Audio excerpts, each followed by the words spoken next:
करतो की आपण आपलं मनोमत व्यक्त करावं. सतीश दादा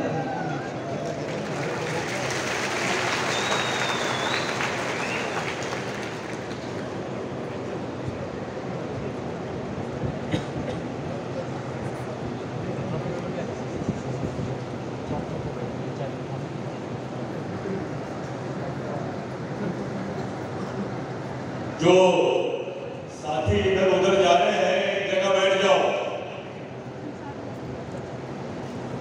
और कोई इधर उधर जाएगा नहीं, क्योंकि इसके बाद पवार साहब हमारे बीच में बोलने वाले हैं.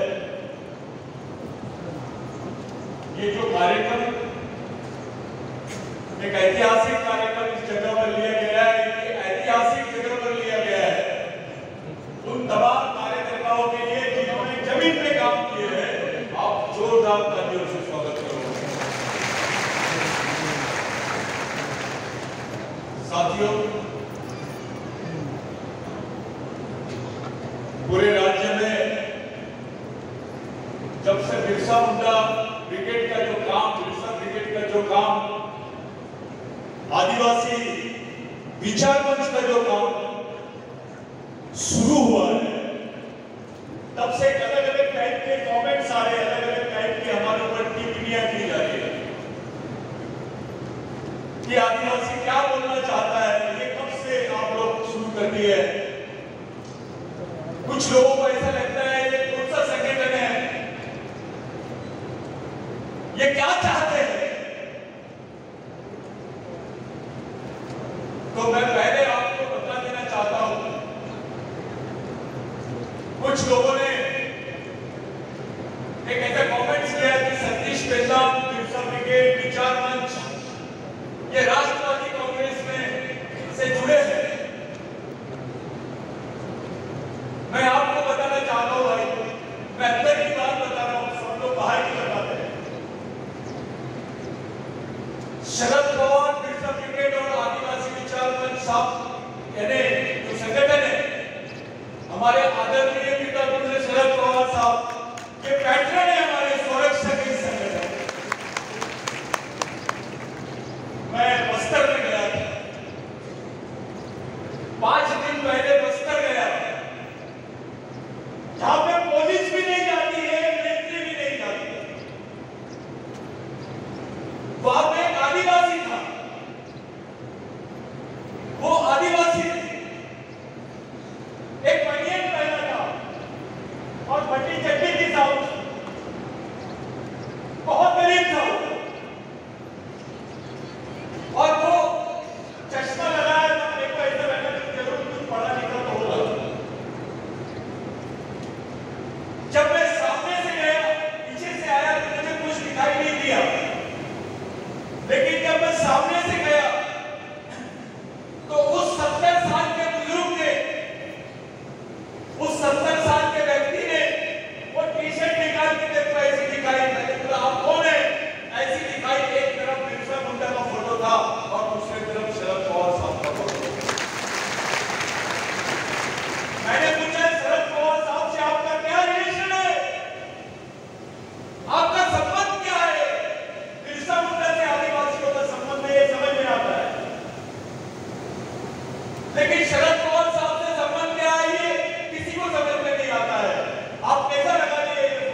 साथियों, ये रिश्ता है शरद पवार साहब का, बिरसा ब्रिगेड का और आदिवासी विचार मंच।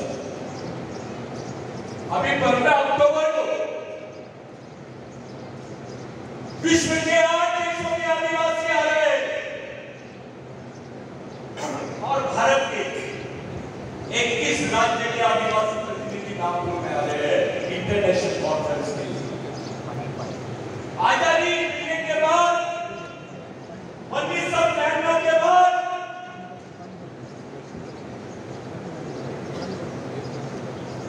ये पहली बार है कि भारत में ऐसी कोई मांग उठाई जा रही है। 1993 भारत सरकार ने संयुक्त राष्ट्र संघ में ये हलफनामा दिया कि भारत में आदिवासी नहीं रहते हैं, भारत में आदिवासी नहीं रहते। ये हलफनामा भारत सरकार ने दिया संयुक्त राष्ट्र संघ में। ये हलफनामा जो है उसमें 2 बातें और लिखी थी कि एक नीलवंश के लोग हैं जिनके बोली भाषा में संस्कृत के शब्द आते हैं, इसलिए ये भी आदिवासी हो नहीं सकते। यानी जो संस्कृत बोलता है वो आदिवासी हो नहीं सकता। ये भारत सरकार ने बताई। वो भील के खिलाफ में बोले, पारेला के खिलाफ में बोले, गावित के खिलाफ में बोले। इस देश के आधे आदिवासियों के बारे में उन्होंने बोला और पूरे आदिवासियों के बारे में तो बड़ी अचानक अचंभित करने वाली बात बोला है कि भारत में आदिवासी नहीं रहते। अरे भारत का संविधान बोलता है कि जो अनुसूचित जनजाति के लोग हैं वही इस देश के आदिवासी हैं। ये डॉक्टर बाबा साहब अम्बेडकर ने जयपाल मुंडा के सवाल पे बोला कि ये अनुसूचित जनजाति के लोग हैं, यही आदिवासी। भारत के सर्वोच्च न्यायालय ने 2010-2011 में बोला कि tribe are the original people of India,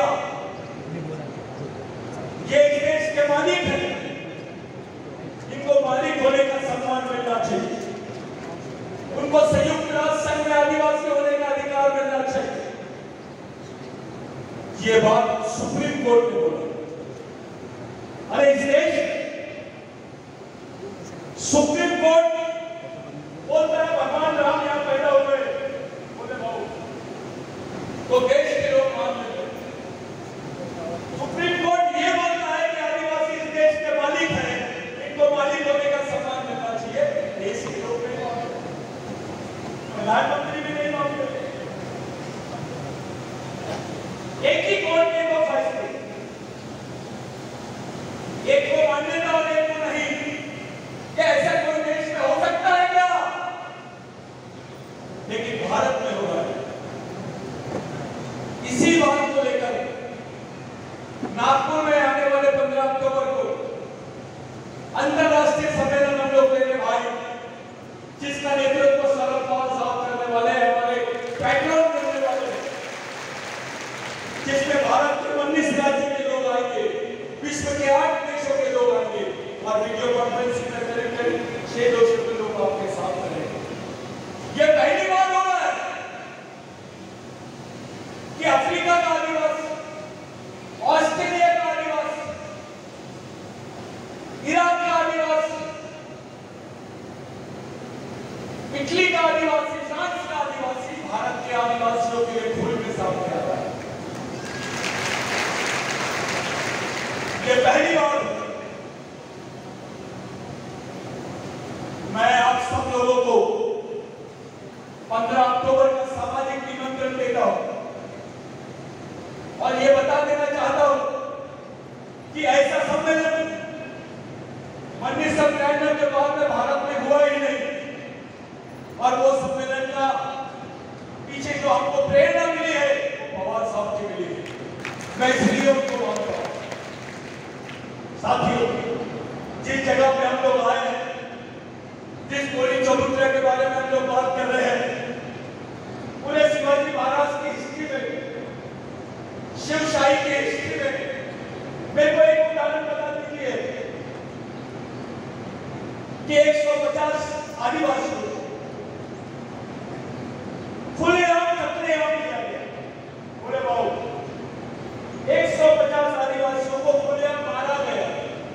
उनकी गर्दनें काटी गई और उस चबूतरे पे ले जाके रखा गया। जब वहां से आदिवासी हटे तो सत्ता मुगलों की आना चाहिए था, लेकिन वहां पर पूरा साम्राज्य पेशवाइयों का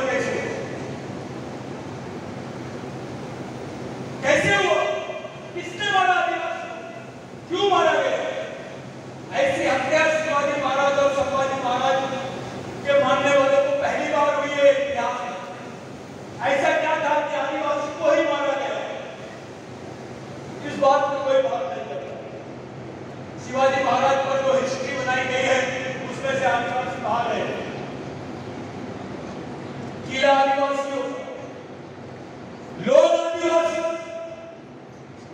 उसके सैनिक आदिवासी और राजा शिवाजी। यह उदाहरण आपको देश में कहीं देखने नहीं मिलता। अब यहां का हिस्ट्री निकालिए तो शिवाजी महाराज की किसान सेना थी वो आदिवासियों, जो शिवाजी महाराज के कार्यकाल में फारसी में वो जो चलता था कार्य आपका पूरा शासन का काम चलता था। संभाजी महाराज और यहाँ के माधवपुरी आदिवासी, वाली आदिवासी, ढाकर आदिवासियों ने एक सजेशन प्रस्ताव पास किया शिवाजी महाराज के सामने कि जो राज्य की भाषा है वो प्राकृत होनी चाहिए, और जब प्राकृत भाषा आई तो पूरे राज्य के लोग शिवाजी महाराज के सामने खड़े हुए। शिवाजी महाराज ने संस्कृत भाषा की बात नहीं की, प्राकृत भाषा की बात की थी। संस्कृत और प्राकृत में फर्क है, और जिसको मराठी बोला जाता है ये मावली भाषा है, ये आदिवासी भाषा है। ये देश की सबसे बड़ी भाषा है जिसको स्टेट का रिकॉग्निशन होना चाहिए, लेकिन इसको एबोरिजिनल लैंग्वेज के रूप में भी रिकॉग्निशन होना चाहिए। यहाँ के मराठा भाई को पता चलना चाहिए वो किसका वंशज है, यहाँ के बहुजन भाई को मालूम होना चाहिए वो किसका वंशज है, यहाँ के दलित भाई को मालूम होना चाहिए वो किसका वंशज है, यहाँ के क्रिश्चियन को, यहाँ के मुस्लिम भाई को, यहाँ के सिख भाई को मालूम होना चाहिए वो किसका वंशज है। ये वनवासी का कार्यक्रम बहुत अलग है। जिस दिन आदिवासी वनवासी हो जाएगा, यहाँ का मराठा, यहाँ का ओबीसी, यहाँ का दलित, यहाँ का अल्पसंख्यक सर्ववासी, आपकी कल्चरल हिस्ट्री खत्म हो जाएगी, आपको कोई नहीं बचाएगा। आज जो अमेरिकन आदिवासी आपके साथ खड़ा होना चाहता है वो केवल एक आदिवासी नहीं, यहाँ के मूलवासियों के साथ में खड़ा होना चाहता है। हम हिंदू धर्म के खिलाफ में नहीं है।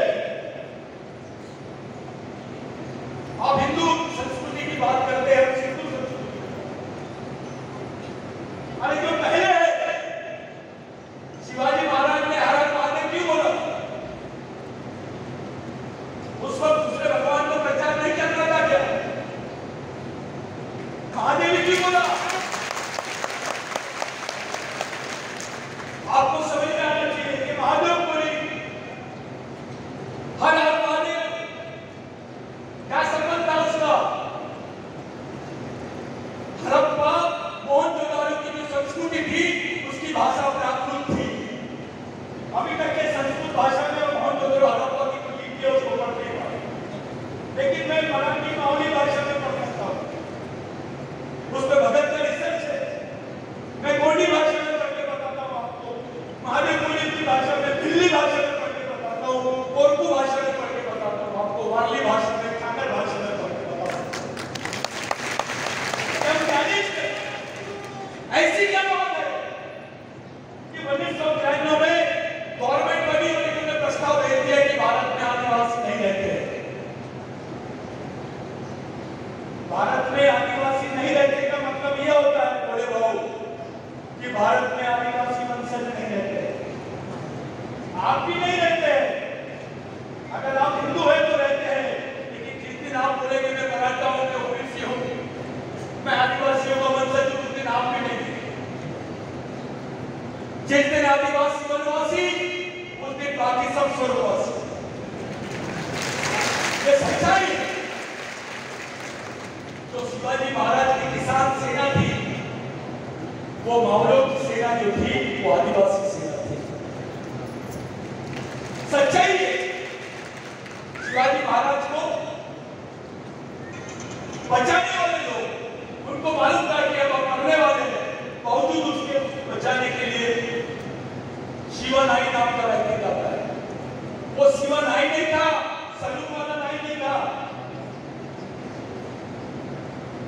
वो आदिवासी वारली समाज का राइट था,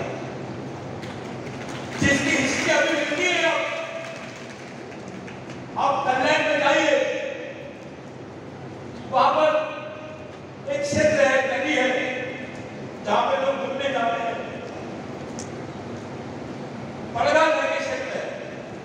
उस बड़गांव क्षेत्र में शिवराई का आज भी अवशेष मिलता है।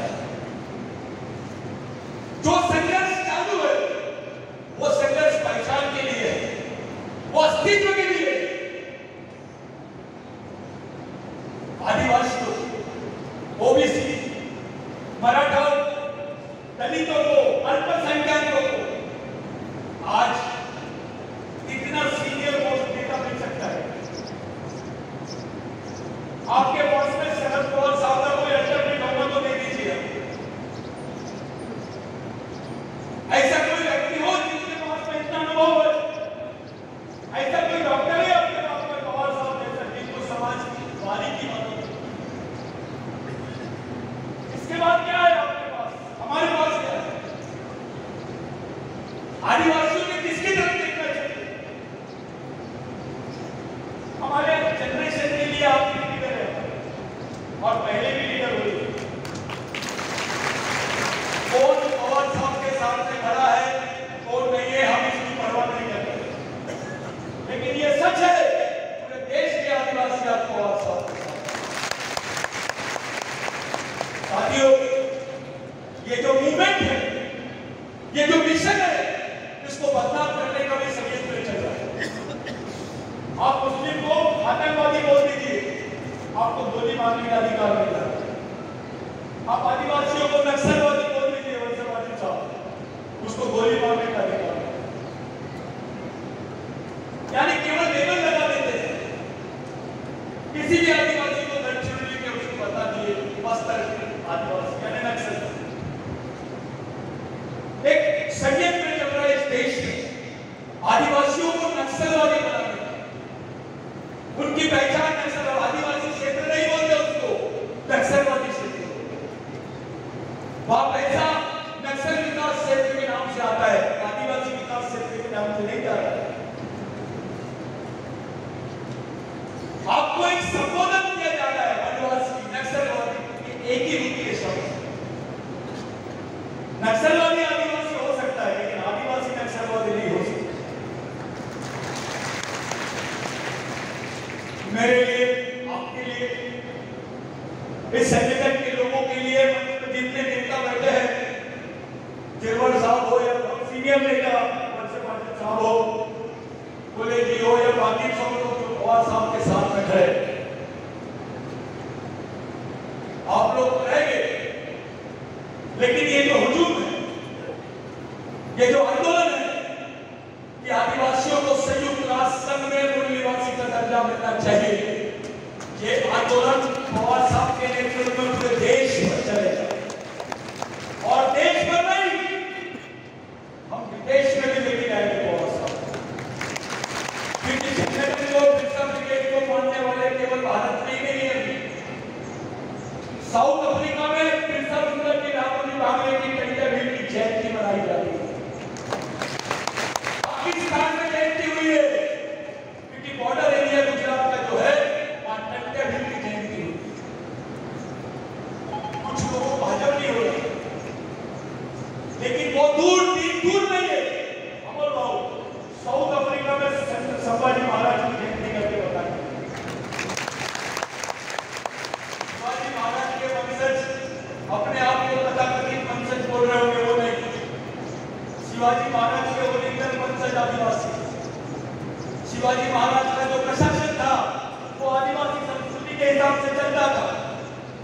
शिवाजी महाराज के प्रशासन में मातृसत्ता पद्धति का इस्तेमाल किया जाता था, इसलिए जिजाऊ माता को पूरा कार्यभार सौंपा गया। ये है पीछे की वास्तविकता।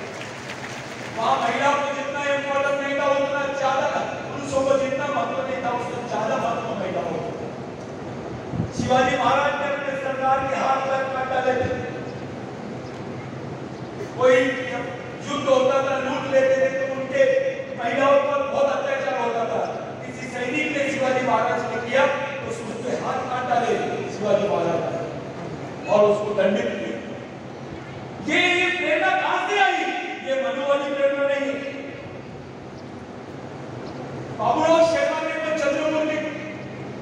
एक ही दिन में फांसी और पीपल के झाड़ में लटका दिया गया।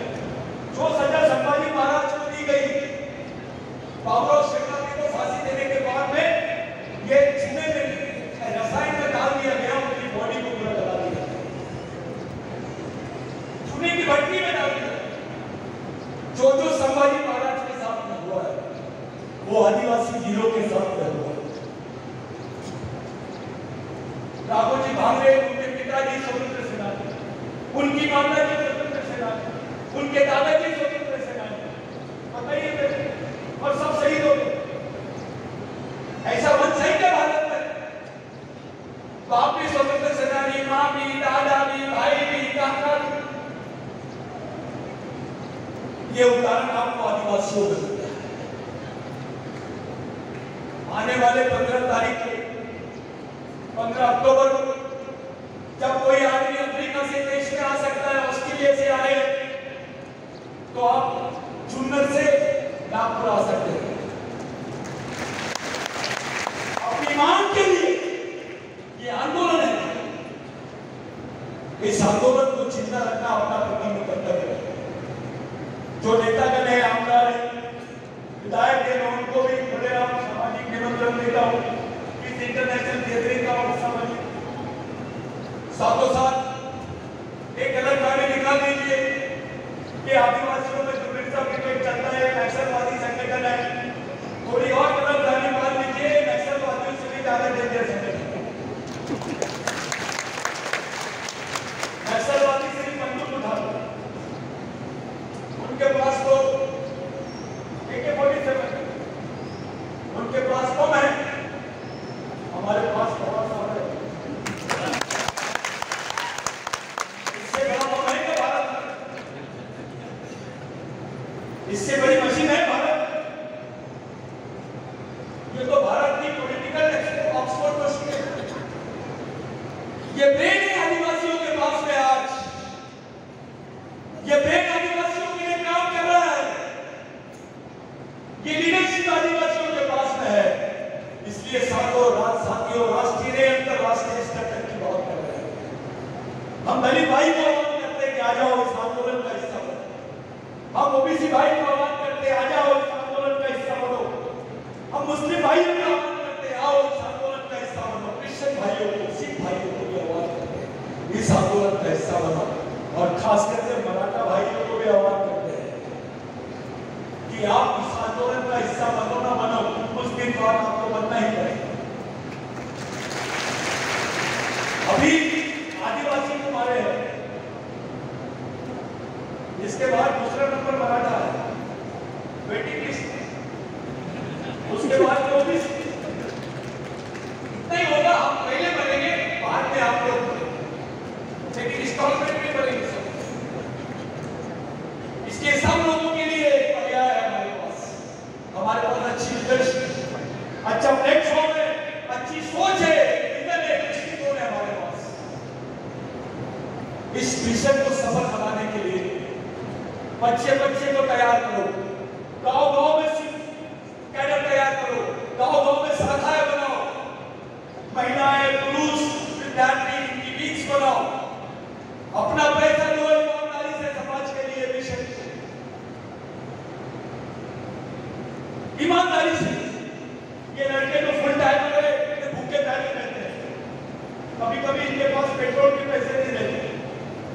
ऐसे कई बच्चे तो एक महीना 2 महीना अपने घर नहीं जाते हैं। इनको मदद करो, इनको खाना खिलाओ।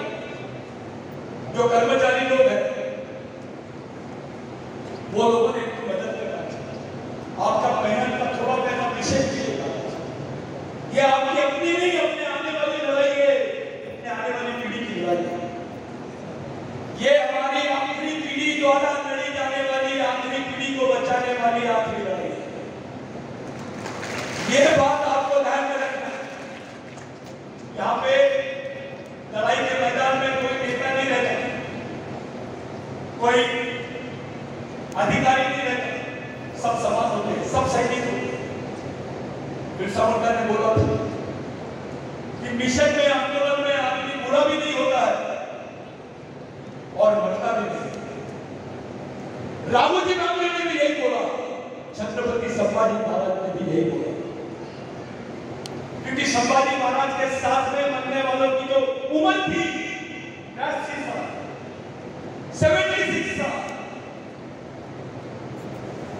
ये उम्र के लोग संभाजी महाराज के साथ में मरे हो, आदिवासी थे।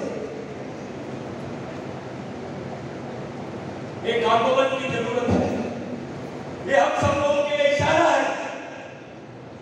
मैं ज्यादा समय नहीं लेता हूं क्योंकि हमारे बीच में पवार साहब आने वाले हैं।